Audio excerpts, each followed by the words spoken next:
It started with a whisper.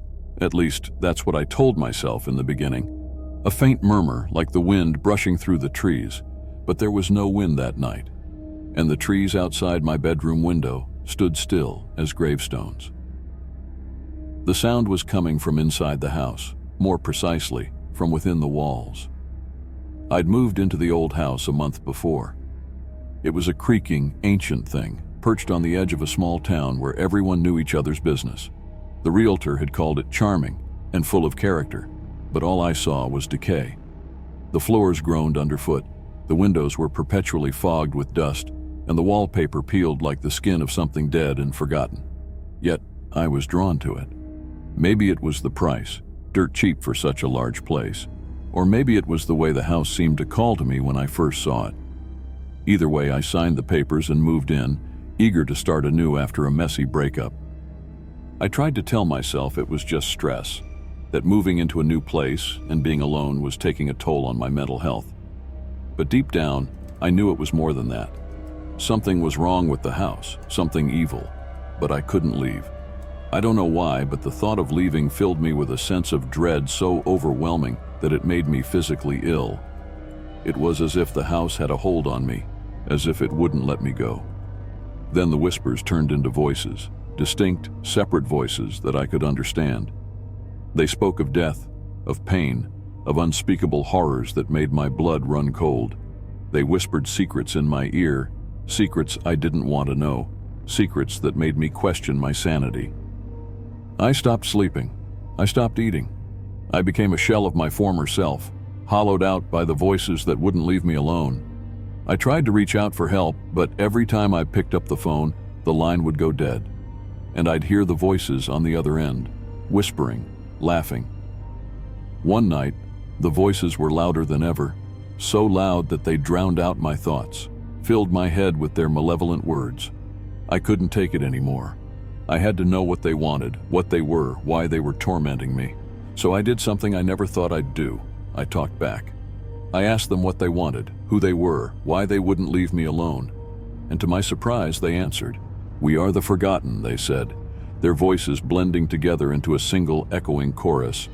"The ones who were lost, the ones who were left behind. We are the dead, and we are trapped here, in this place, in these walls." My blood turned to ice. "What do you want from me?" I asked, my voice trembling. "We want to be free," they said. "We want to be released from this prison, to move on, to find peace. But we cannot leave, not without help. You must help us." I didn't know what to say, didn't know what to do. How could I help them? What did they expect me to do? "You must open the door," they said. "You must let us out." I didn't understand what they meant, but I was too terrified to ask. All I knew was that I wanted them gone, wanted the whispers to stop, wanted my life back. So I agreed. I told them I'd help them, that I'd do whatever they wanted if they'd just leave me alone. The voices went silent, and for the first time in weeks, I felt a sense of calm wash over me. I thought it was over, that they'd finally left me in peace. But I was wrong. It was only the beginning. The next day, I woke up to find a door in the basement that I'd never seen before. It was an old wooden door, heavy and worn, with a rusted iron handle. It was embedded in the far wall of the basement, partially hidden behind a stack of old boxes and crates. The door was covered in strange symbols that seemed to pulse and glow in the dim light. I don't know how I knew, but I was certain this was the door the voices had spoken of. The door I was supposed to open. A part of me wanted to turn around and run, to get as far away from that door as possible. But another part of me, the part that had been worn down by weeks of torment, wanted to get it over with, to open the door and end this nightmare once and for all. So I reached out and grabbed the handle. It was cold, colder than anything I'd ever touched, and it sent a shock of pain through my hand. But I didn't let go. I couldn't. The door had a pull, a force that wouldn't let me turn away. With a deep breath, I turned the handle and pulled the door open. What I saw on the other side defies description. It was as if the door had opened into another world, a world of darkness and shadows, of pain and suffering, of lost souls and forgotten memories. The air was thick with the stench of decay, and the ground was slick with blood. I could hear the whispers again, louder now, more desperate, more urgent. I tried to shut the door, tried to close off whatever horror I'd just unleashed, but the door wouldn't budge. It was as if it had fused with the wall, as if it was now a part of the house, a part of me. And then they came. The spirits, the ghosts, the things that had been trapped behind that door for so long. They came pouring out, a torrent of shadows and screams, of faces twisted in agony and despair. They swarmed around me, filling the room with their presence, their pain. I fell to the ground, clutching my head as the voices filled my mind, screaming, crying, begging for release. They overwhelmed me, their emotions crashing over me like a tidal wave, pulling me under, drowning me in their misery. I don't know how long I lay there, surrounded by the dead, their voices echoing in my skull. It felt like hours, days, years. Time had no meaning in that place, in that darkness. When I finally came to, the basement was empty. The door was gone, and the only evidence of what had happened was the blood on the floor and the whispers that still echoed in the walls. But the whispers were different now. They were quieter, softer, almost peaceful. The spirits were still there, still trapped, but they were no longer angry, no longer desperate. I had done what they asked. I had opened the door, and in doing so, I had given them a chance at peace, a chance to move on. But in doing so, I had also sealed my fate.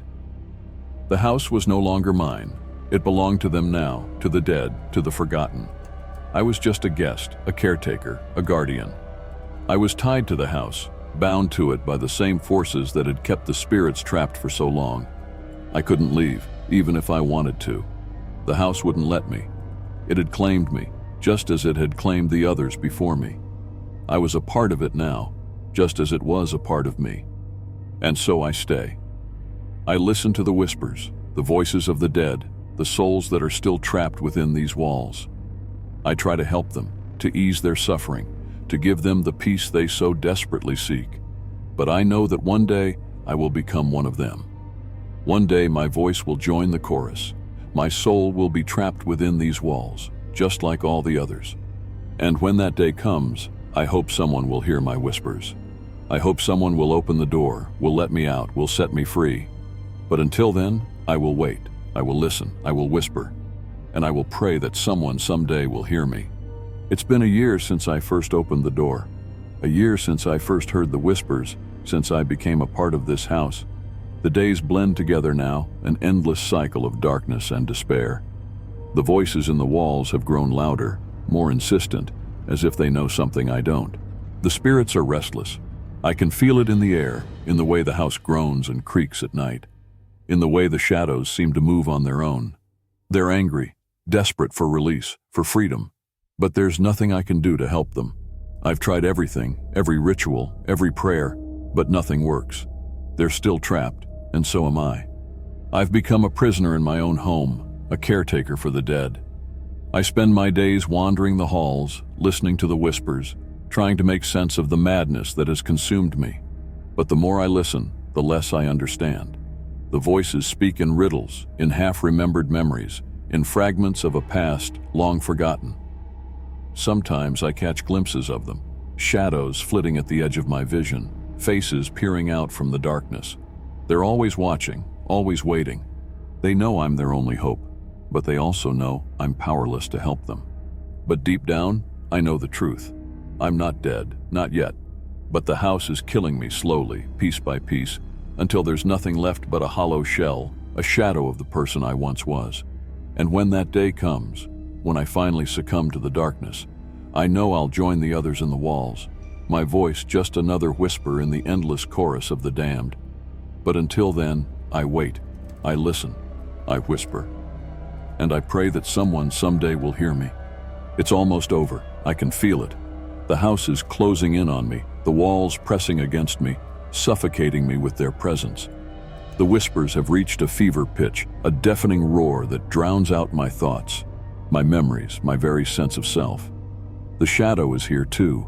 It's always here now, a constant companion, a dark presence that never leaves my side.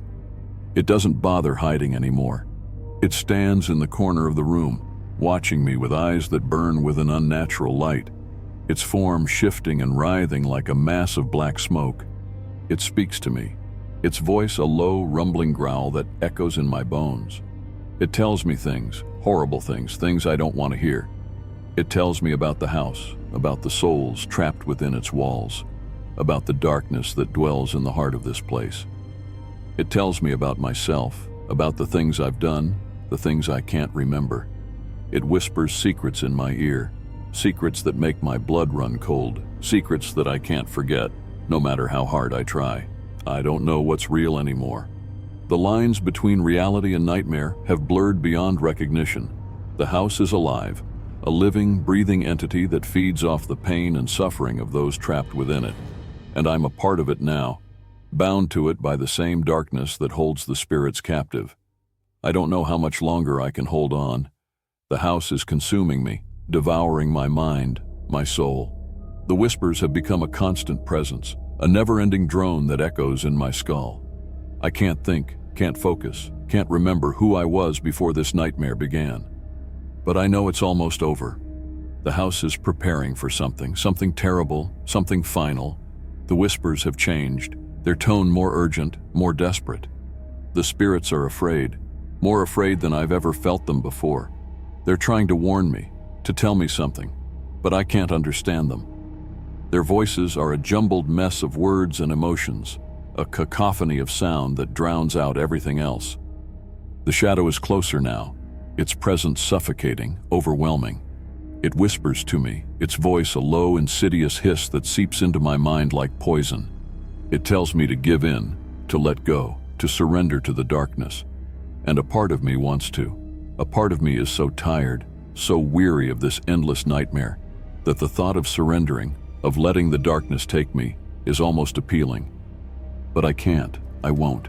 I don't know why, but something deep inside me refuses to give in, refuses to let the house win. So I fight. I fight with every ounce of strength I have left, every shred of willpower I can muster.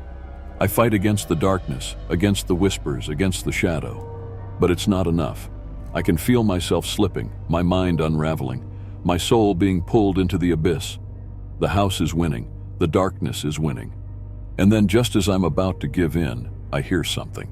A voice, clear and strong, cutting through the cacophony of whispers, the darkness, the despair. It's not a voice I recognize, but it's familiar, comforting. It calls my name, tells me to hold on, to fight, to resist the darkness. I don't know where the voice is coming from, but I cling to it, use it as a lifeline, a tether to reality. I focus on the voice, let it guide me, let it pull me back from the edge. And slowly, the darkness begins to recede. The whispers grow quieter, the shadow retreats, and the house seems to loosen its grip on me. I don't know how long I lay there, listening to the voice, letting it guide me back to myself. But eventually, the whispers stop, the darkness fades, and the house is silent. I open my eyes, and for the first time in what feels like an eternity, I feel a sense of peace. The house is still there, the spirits are still trapped, but the darkness is gone, the shadow has retreated. I don't know what happens next. The silence is almost as unsettling as the whispers, an emptiness that feels fragile, as if the slightest disturbance could shatter it and plunge me back into the chaos I just escaped. But for now, I'm free. Free from the grip of the house, the shadows, the voices that tried to swallow me whole. I get to my feet, unsteady, as if I'm relearning how to move in my own body. The room around me, once distorted and suffocating, seems almost ordinary now, though the air is still heavy with an unspoken threat. I don't know what that voice was or where it came from, but it saved me. It gave me a strength I thought I'd lost. I take a step forward, then another. I can't stay here, can't let the house get its hold on me again. I have to leave even if I don't know where to go or what waits for me outside these walls. I know I'm not alone. The souls trapped here, they're still bound, still whispering their pain. I want to help them, to set them free, but I don't know how. Maybe I never will. As I make my way through the house, I feel its eyes on me, its presence lurking just out of sight. The walls seem to shift, the floor creaks underfoot, but the shadows keep their distance. Whatever power the house held over me, it's weakened now, and I intend to keep it that way. The front door looms ahead, a portal to the unknown. My hand trembles as I reach for the handle, my mind racing with fears of what might be waiting on the other side. But I've come this far. I won't turn back now. I open the door, and the cool night air rushes in, a breath of freedom that fills my lungs. I step outside, and for the first time in ages, I feel a glimmer of hope. The house is still behind me, a dark silhouette against the starless sky, but it's no longer my prison. I don't know what comes next. Maybe the house will let me go. Maybe it won't. But I've fought too hard to give in now. Whatever happens, I'll face it. I'll keep fighting for myself, for the others trapped within those walls. And maybe, just maybe, I'll find a way to break the cycle, to end the house's hold once and for all. But for now I walk away, leaving the house behind. Its whispers fade, the darkness recedes, and I take one step after another into the unknown, into the hope of a new beginning.